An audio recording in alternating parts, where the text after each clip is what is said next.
Happy 4th of July, Red Sox fans. How you doing? Welcome to episode 9 of the BLEAV in Red Sox podcast. How are we all doing this morning? Hello. If you're with me live on YouTube, this a little earlier from when we usually start, but I have to travel today for some 4th of July plans that I have. So figured, I thought about maybe actually just skipping this episode, but I can't skip any of these episodes. It just doesn't feel right. So here I am, episode 9 of the BLEAV in Red Sox podcast. Hope everyone is ready for a fun day. I hope all of you are going out there, having some food, spending some time with family, friends, whatever it may be. Please, if whoever's listening to this, whether you're here with me live on YouTube, whether you're listening on Google, Stitcher, Apple, wherever, Spotify, please get outside today. Go get some air. It's a beautiful day where I am. I'm excited to get out there, have a couple of hot dogs, maybe a hamburger, maybe a cold one. I'm pretty excited about it. But we're going to need it, especially after this series with the Chicago Cubs. A disappointing series nonetheless. We're going to talk about that. We're going to break it down. We're going to talk about the Tampa Bay Rays, the Red Sox going home finally. It feels like forever since they've had some home cooking. I mean, what a better holiday, or what a better day than, to get home today. For the Red Sox, they're going to need it. But we're going to talk about the Rays series. We're going to talk a little Chris Sale. We're going to talk a little Rich Hill. We're going to talk a little Brayan Bello. I am speculating over here about Brayan Bello. There's nothing confirmed, but I have an idea about Brayan Bello. I wonder if the Red Sox will follow through with it. Stay tuned to see what I am thinking. But yeah, we're going to talk some prospects at the end. I'll do a little Q&A at the end. But yeah. Any questions?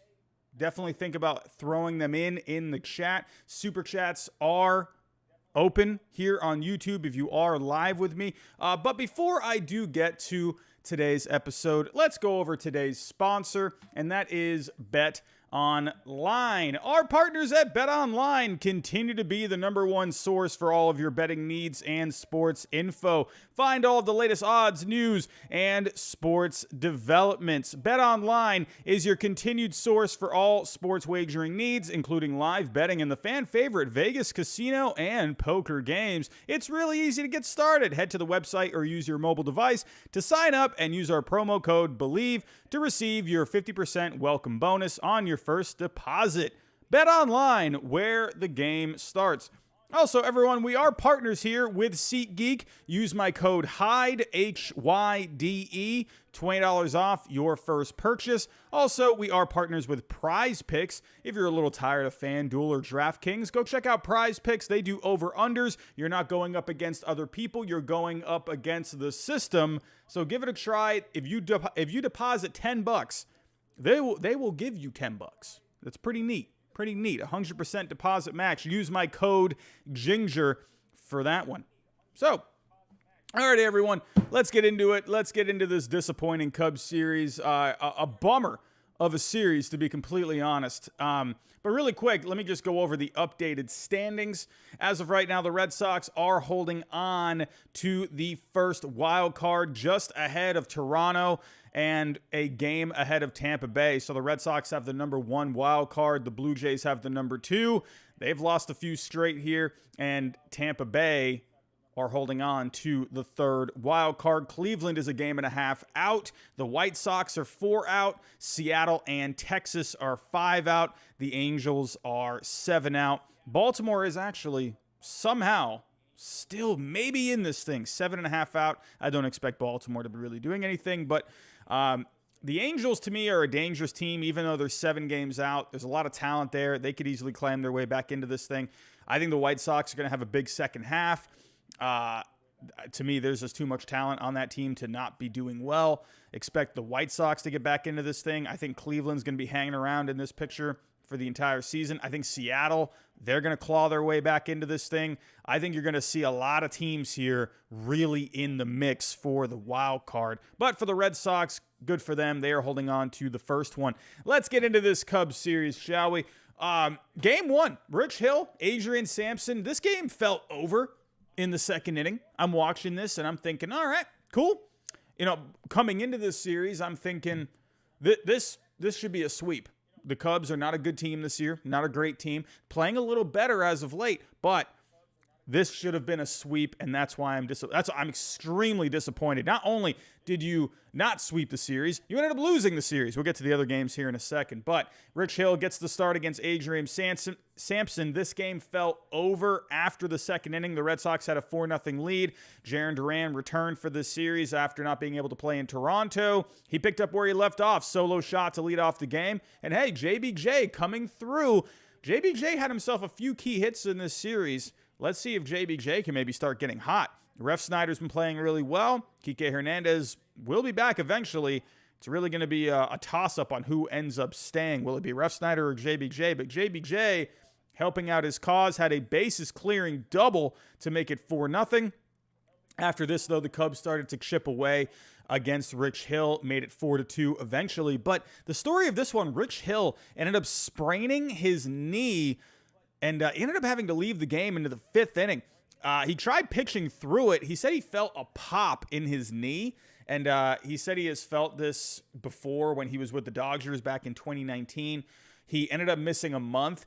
Now, the way logistically this team is, you got guys that are coming back from the IL. Did Rich Hill pretty much just factor himself out of the Red Sox moving forward? I don't think so. I think Rich Hill will still have a role on this team, but the fact that he is hurt now, that kind of opens up a lot of opportunities for some other guys, and I'll get to one guy in particular here. But again, injuring his knee. Chris Sale is one guy that will be coming back soon. He is projected to start next Monday against the Tampa Bay Rays. They have another series next week as well. But Chris Sale is projected to be coming back next week. He had a rehab start over the weekend. 4 innings, 1 earned, 7 Ks, no walks in Double-A this past weekend. He looked phenomenal. It was a sellout crowd. People over there are thinking, oh man, I get to watch Chris Sale pitch and I only have to pay money for a minor league game? What is it, like $10 to go see a minor league game? Man, what a deal. Get to go see Chris Sale. Man, oh man, but he looked good in his rehab start.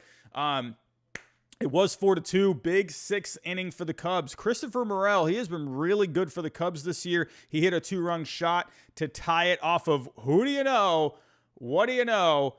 Hansel Robles. I was giving him a pass before because it looked like all of his issues were coming in the 9th inning. But now it's like this guy, anywhere he's pitching, he's not coming through for you.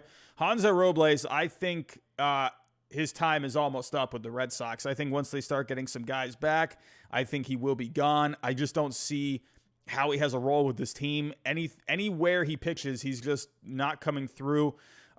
Absolutely terrible. A 5.70 ERA. FIP doesn't look any better. Hansel Robles, I think he will be gone eventually. I don't know if he's pitching through some kind of an injury or something, but he is just not what he was last year. I don't know. I don't know what's going on with Hansel Robles, man. But hopefully he's not hurt. But I do think he will be gone eventually. And then Diekman had a wild pitch here that made it 6-5, and pretty much the game was over. The Red Sox were never able to rally against the Cubs bullpen. They've had a pretty good bullpen this year. You got guys like Robertson, F. Ross in there. Chris Martin is in there. You got Michael Givens, who gets a good amount of strikeouts in there. And David Robertson, he got the save. Could that have been a scouting opportunity for the Red Sox? I'm sure the Red Sox are going to go after a reliever by the deadline. Could that end up being a guy the Red Sox go after? He's pitched in that division before with the Rays last year, lots of times with the Yankees up against the Red Sox. Could David Robertson end up being a Red Sox down the road? Well, he looked really good in this series. He ended up pitching again in Game 2. Let's get to Game 2. But I would say the big story here is Rich Hill. It felt like once Rich Hill came out of the game, it just kind of felt like the air was let out of their tires a little bit. And I don't know. The Red Sox, they looked really good early on, and then they just died in this game. So, I don't know. Let's get to Game 2. Cubs winning this one as well.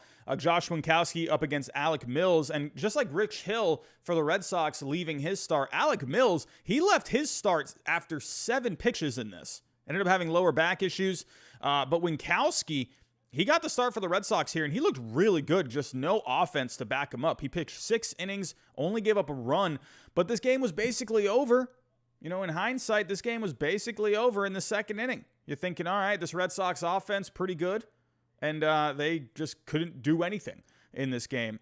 Cubs got 2 in the second inning, thanks to Nico Horner and Narisco Crook driving in a couple of runs. But the offense just completely non-existent in this one, which is a really big disappointment to me because you got a bit of a birthday gift. I mean, Alec Mills, he hasn't really been anything, amazing this year, but the fact that, that was their starter for this one, and he ended up having to come out, and they had to go to the bullpen a lot earlier than expected. And then Mark Leiter Jr., he came in, just looked great, man. He pitched 5 1/3. Man, oh man, he looked fantastic for the Cubs. The Red Sox, I don't know if this was like a game planning thing. I think they had a plan up against Alec Mills, and then this guy just comes in out of nowhere, and the Red Sox just didn't know what to do with this guy. So, I don't know. Each team had 8 total bases in this game, and the Cubs simply just came through more. Lots of missed opportunities here for the Red Sox in this game. Rafael Devers, he had a double in the first. He got stranded. Alex Verdugo, he led off the second inning with a base hit. Nothing happened. Jackie Bradley Jr., again, I mentioned he had the bases clearing double in game 1. He doubled, and then Duran had a base hit in the 6th. So he had runners on the corners. Rafi Devers came up, grounded into a double play. You did get a run there, but that's a bit, that's a good start to an inning. How do you got to come through in those situations, especially your big bopper and Rafael Devers. Jarren Duran, he had a double in the 9th. Nothing came of it. The Red Sox, just a lot of missed opportunities here. David Robertson ended up getting the save in game 2. Now, let's move on to game 3. And the Red Sox able to salvage this one. Man, oh man. Man, oh man. Connor Seabold getting the start in this one, second start. This is where Connor Seabold should have debuted. And, honestly, I guess you could make the argument. Maybe Connor Seabold, hey, he got a taste of the Blue Jays, maybe in a way that could end up helping him in the long run. Kind of a mentality thing. You see a lot of guys, they come in, first start, end up getting shelled, and then it just feels like they're never able to get their career back on track. But maybe that could end up being a good thing for Connor Seabold because there were some good things in that start with the Blue Jays. Had some good movement on his pitches. Changeup looked pretty good. Slider looked pretty good. And he looked pretty good in this one. It wasn't an amazing start by any means. He only went 4 innings, but he only gave up a run in this one compared to 7 against the Blue Jays.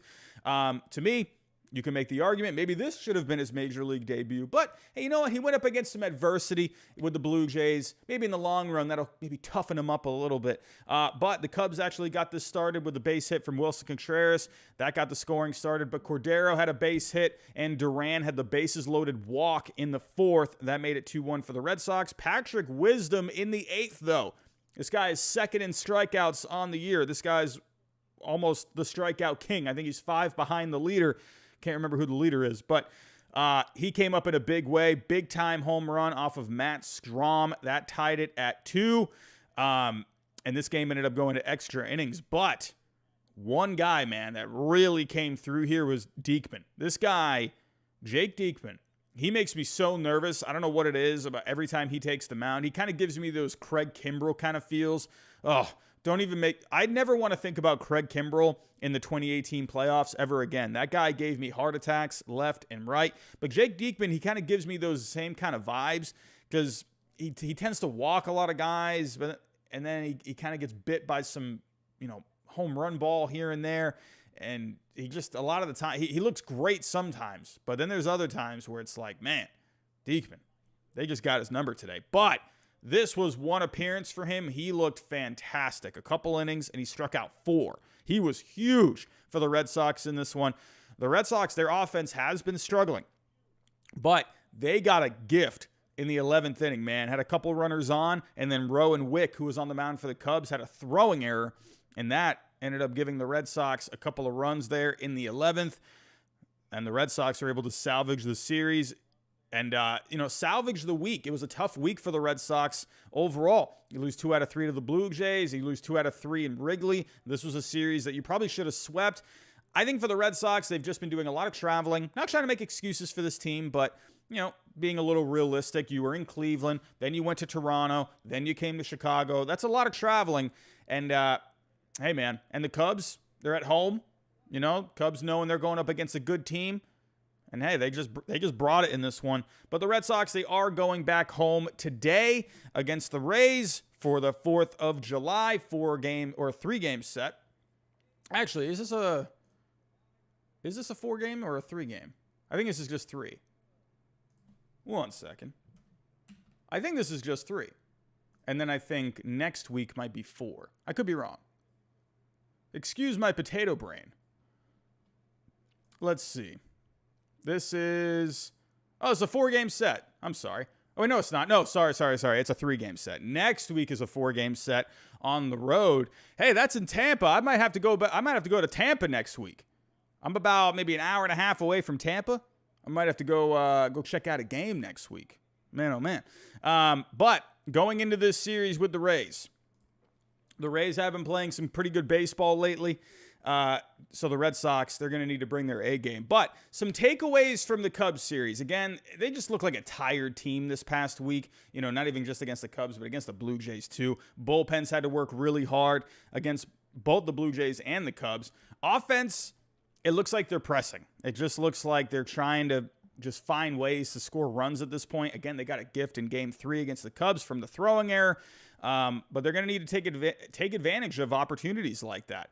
To me, my MVPs of the series, from now on, what I'm going to do, I'm going to pick an MVP offensively and pitching for each series. So for the offense, I'm going with Jarren Duran in this series against the Cubs. He looked great. He had 5 hits over 14 plate appearances. He had the leadoff homer in Game 1. And my MVP, pitching-wise, for this series was Jake Diekman.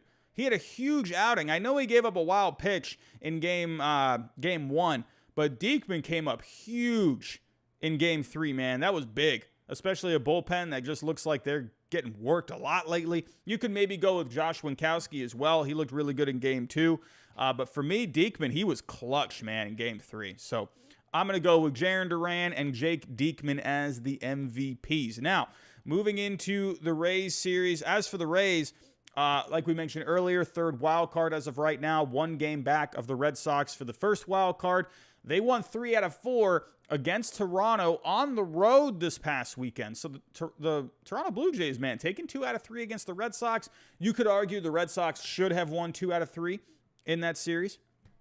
But either way, they won 2 out of 3, but then Tampa Bay comes in and they win 3 out of 4. So they're coming in hot for this series. The Rays are always a tough team for the Red Sox. It is always a tough task to try and beat the Tampa Bay Rays. Luckily for the Red Sox, they're at home in this one.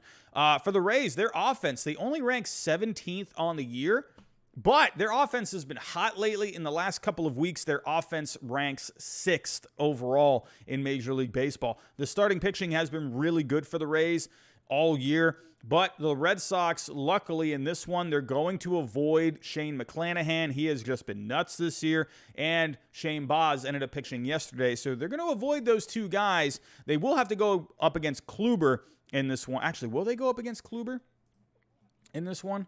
I think Kluber might be getting a start. Yeah, Kluber is going to be starting on Wednesday. So that's Corey Kluber. That's never going to be an easy task. So they got a tough task there. But no McClanahan, no Baz. So that's always nice. Now, for Game 1, Austin Davis, he will be opening today against Jalen Beeks. The reason this is kind of a story is because Michael Wacha was supposed to start this game. Wacha's dealing with a bit of a dead arm right now, so Austin Davis will start in his place. Austin Davis is a guy, he's had a good year. 28 games, a 2.45 ERA, 3.66 FIP. But you haven't seen a whole lot of him lately. Since June 18th, he threw 3 innings against the Cardinals. He's only had one appearance since then against Toronto on June 27th. So not a whole lot of Austin Davis. So hopefully he does all right today. Going up against Jalen Beeks in this one. He's had 20 games, 4 starts, a 2.70 ERA, 3.69 FIP.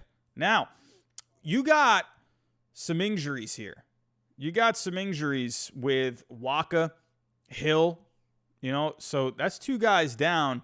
And I'm wondering, now that you have Wacha out, could you? I'm gonna wait. I'm gonna reveal who I think could be the starter for Game 3. Let me get to Game 2 really quick.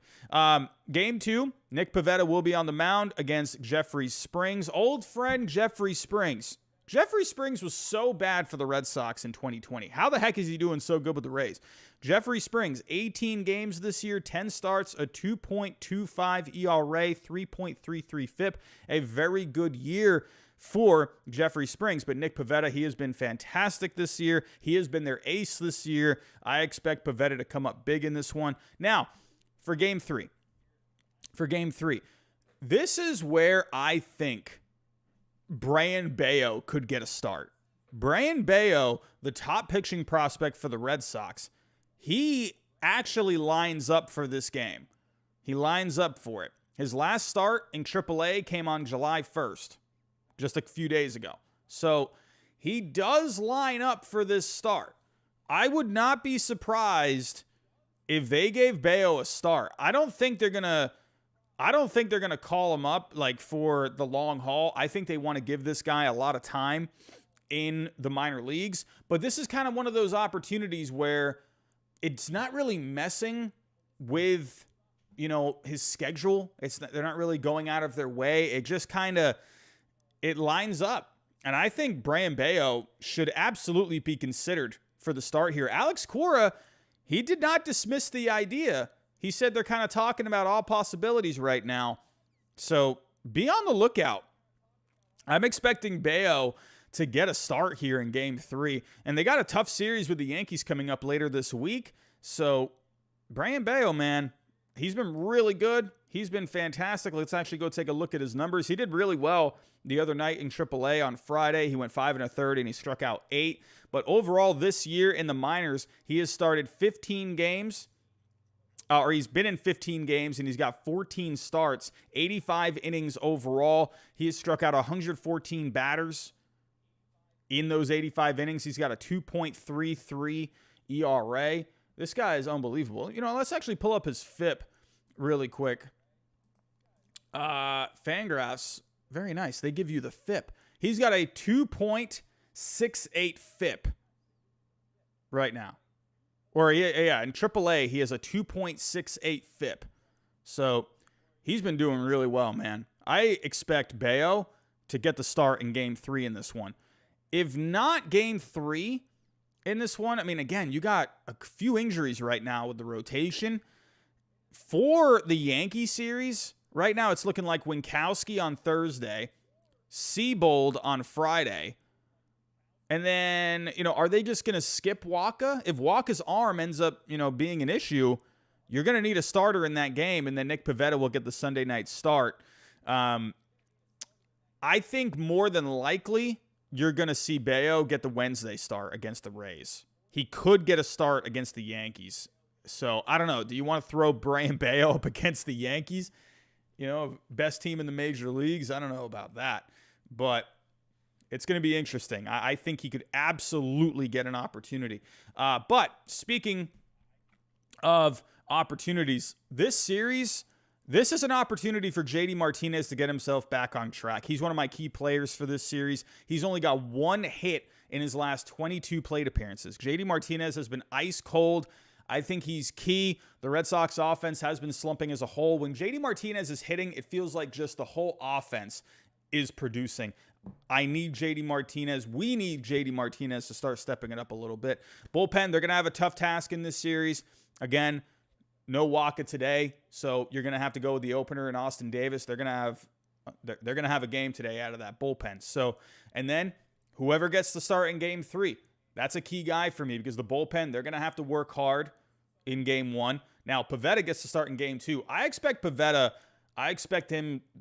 Red Sox to give him all the pitches that he needs to try and get through 7, maybe even 8 innings. Hopefully he can make it that far. The Rays offense has been very good lately, so we're going to have to wait and see what ends up happening with that. But the Red Sox, they're really going to have to figure out the pitching this week.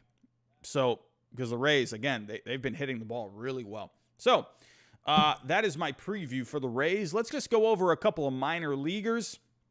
I'm going to wrap up today's episode. Usually I go a little longer than this, but we got to do some traveling here for the 4th of July today. Let's talk a little about Bryan Mata. Bryan Mata had another start this past weekend.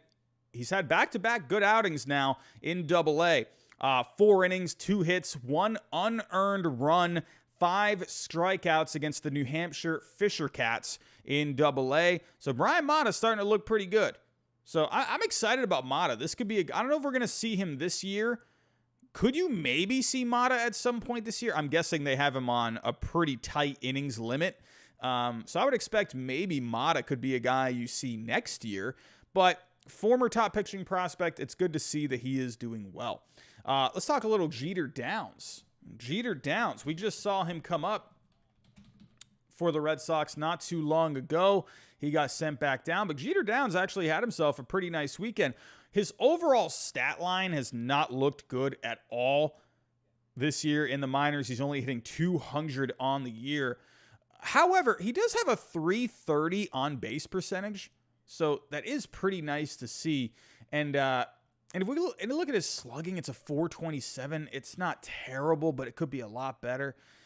Jeter Downs, the only thing is just his batting average. It's only at 200. You would like to see that batting average come up a little bit. But he's got 13 homers, 27 RBIs. He's got 15 stolen bases as well. But he had a big game yesterday. He reached base 5 times yesterday. Hit his 13th home run the other night. Since going back to AAA not too long ago, he's been hitting .323 since then. So, I don't know, maybe when he came up with the Red Sox, maybe they saw something with him.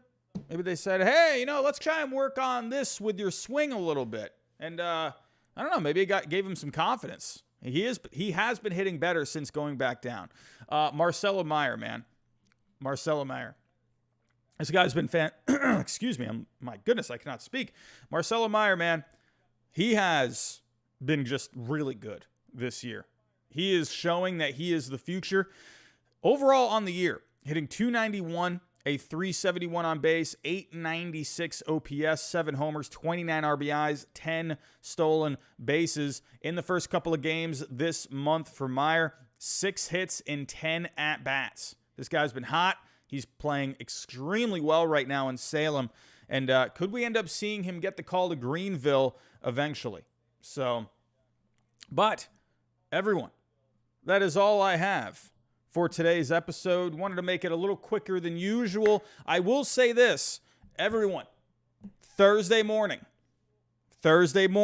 we're going to have our first appearance from the new co-host of this show, a former Red Sox player, a very important player in Red Sox history. You're going to want to be here. I'm not going to tell you who it is. You're going to want to be here Thursday morning to check it out and to see who it is. Former Red Sox player on the show. First appearance this Thursday morning at 10 a.m. Be here. I would love everyone to see who it is. But everyone, go have yourself a great 4th of July. Go have yourself a good week. Thank you for joining me here on episode 9 of the BLEAV in Red Sox podcast, whether you're here on YouTube with me or listening on your favorite podcast network, whether that's Spotify, Google, Stitcher, Apple, wherever. But everyone, have yourself a great 4th of July, and I'll talk to you next time.